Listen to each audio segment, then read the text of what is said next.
بسم اللہ الرحمن الرحیم۔ قرآن مجید کا پیغام عمل، 14واں پارہ۔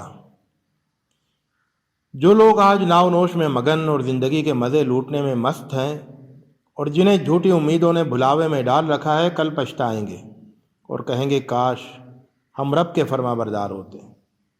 اللہ نے یاد دہانی کے لیے کتاب نازل کی ہے، وہ اس کی حفاظت کرنے والا ہے۔ اس کتاب کو زندگی کا رہنما بناؤ۔ ابلیس نے ٹھان لیا ہے کہ وہ زمین کی رنگینیوں اور دل فریبیوں سے سارے انسانوں کو بہکائے گا۔ اللہ نے بھی آگاہ کر دیا ہے کہ ابلیس کا بس انہی لوگوں پر چلے گا جو اس کی پیروی کریں گے اور اپنے لیے گمراہی پسند کریں گے۔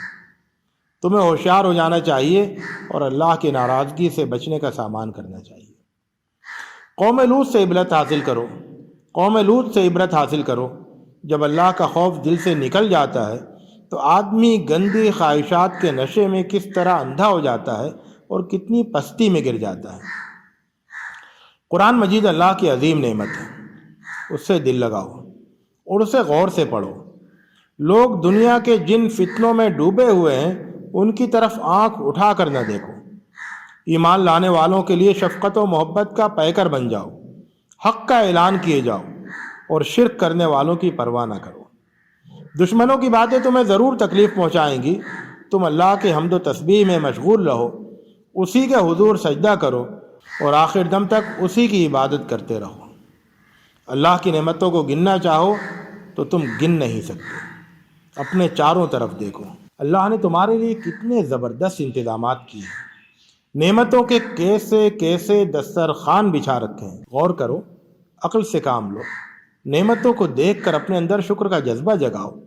راستوں اور ستاروں کو دیکھ کر سیدھے راستے کی جستجو اپنے اندر پیدا کرو۔ اتنی ساری نعمتیں پا کر بھی اللہ سے سرکشی کی وجہ صرف گھمنڈ اور تکبر ہے، اور گھمنڈ کرنے والوں کا ٹھکانہ جہنم ہے۔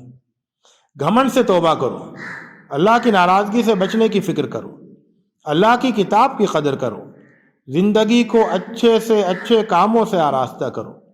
تم کو دنیا میں بھی خوشی اور خوشحالی ملے گی، اور آخرت تو ہے ہی ان لوگوں کے لیے جو اللہ کی ناراضگی سے بچنے کی فکر کرتے ہیں۔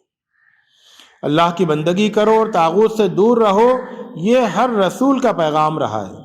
تم بھی اسی پیغام کے حامل بن جاؤ۔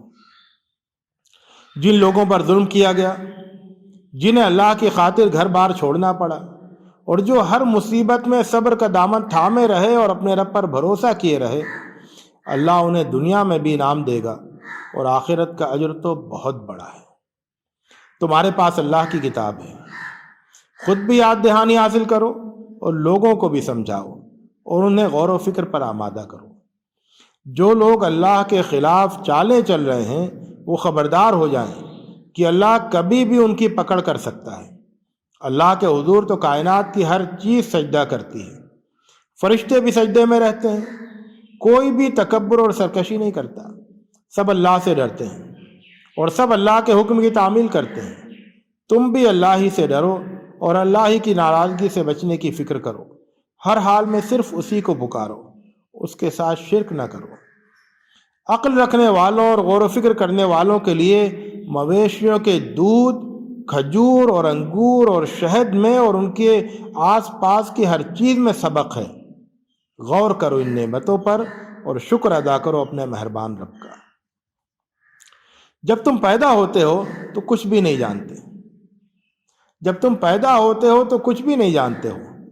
اللہ تم کو کان، آنکھیں اور دل عطا کرتا ہے۔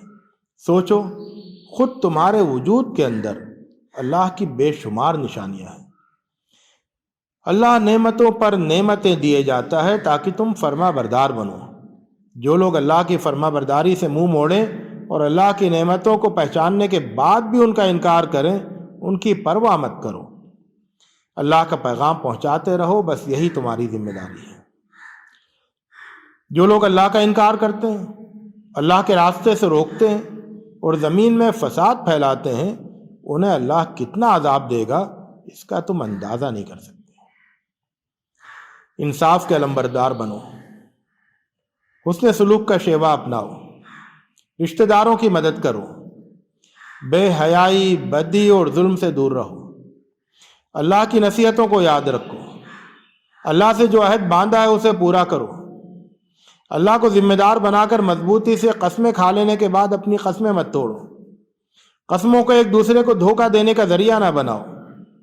ایسی روش نہ اختیار کرو کہ تمہیں دیکھ کر کوئی دین اسلام سے پھسل جائے اور اس طرح اللہ کے راستے میں رکاوٹ بننے کا برا خمیازہ تمہیں بھگتنا پڑے۔ اللہ سے کیے ہوئے عہد کا سودا مت کرو۔ جان لو کہ جو اللہ کے پاس ہے وہ زیادہ اچھا ہے۔ دیکھو جو تمہارے پاس ہے وہ ختم ہو جانے والا ہے، اور جو اللہ کے پاس ہے وہ باقی رہنے والا ہے۔ صبر سے کام لو اور بہتر سے بہتر عمل کا توشہ جمع کرو۔ اللہ اعمال کا اجر ضرور دے گا۔ مرد ہو یا عورت، جو بھی اپنے ایمان کی حفاظت کرے گا اور اچھے کام کرے گا، اللہ اسے نہایت خوشگوار زندگی عطا کرے گا اور اس کے بہترین اعمال کا اجر دے گا۔ جب قرآن پڑھو تو اللہ سے دعا مانگو کہ وہ شیطان سے تمہیں محفوظ رکھے۔ اگر تم یہ چاہتے ہو کہ شیطان کا تم پر بس نہ چلے تو ایمان پر قائم رہو اور اللہ پر بھروسہ رکھو۔ اگر تم نے شیطان کو دوست بنایا یا اللہ کے ساتھ شرک کیا تو پھر شیطان کے جال میں پھنس جاؤ گے۔ قرآن سے تعلق مضبوط رکھو، اس سے تمہارا ایمان پختہ ہوگا۔ یہ کتاب ہدایت کا سرچشمہ ہے، فرما برداروں کے لیے اس میں بڑی خوشخبری ہے۔ دنیا کی زندگی کو آخرت پر ترجیح نہ دو، یہ تباہیوں کا سودا ہے۔ پھر تم اللہ کی آیتوں کو بھی جھٹلانے لگو گے اور پھر اللہ کے سلسلے میں جھوٹ بھی گھڑنے لگو گے۔ پھر تمہارے دلوں پر مہر لگ جائے گی، تم اللہ کی ہدایت سے محروم ہو جاؤ گے اور بڑے عذاب سے دوچار ہوگے۔ حرام چیزوں سے پرہیز کرو۔ اللہ نے تمہیں حلال اور پاک رزق دیا ہے، اسے کھاؤ اور اس کی نعمتوں کا شکر ادا کرو۔ یاد رکھو شکر بھی بندگی ہے۔ خود اپنی طرف سے کسی چیز کو حلال یا حرام نہ قرار دو۔ اللہ پر جھوٹ باندھ کر ایسا کوئی بیان دینا بہت سنگین جرم ہے۔ جو لوگ اب تک یہ غلطیاں کرتے رہے ان کے لیے توبہ کے دروازے کھلے ہوئے ہیں۔ فوراً توبہ کرو اور اپنی روش درست کر لو۔ ابراہیم کے راستے پر چلو۔ وہ اللہ کی اطاعت و عبادت کرنے والے تھے۔ وہ اللہ کی طرف یکسو تھے اور شرک سے بہت دور تھے۔ وہ رب کی نعمتوں کا شکر ادا کرتے تھے۔ ان کے راستے پر چلو گے تو دنیا میں بھی سرخ روئی ملے گی اور آخرت میں بھی اچھے لوگوں کا ساتھ نصیب ہوگا۔ اپنے رب کے راستے کی طرف بلاؤ، حکمت کا دامن تھامے رہو۔ اپنے رب کے راستے کی طرف بلاؤ، حکمت کا دامن تھامے رہو، عمدہ نصیحت سے کام لو، گفتگو کرو تو بہترین طریقے سے گفتگو کرو۔ اللہ کی راہ میں صبر کا دامن تھامے رہو، پریشان اور رنجور مت ہو۔ اللہ کی ناراضگی سے بچنے کی فکر کرو اور اچھے سے اچھے کاموں کی طرف آگے بڑھو، تم اللہ کو اپنے ساتھ پاؤ گے۔ وآخر دعوانا ان الحمد للہ رب العالمین۔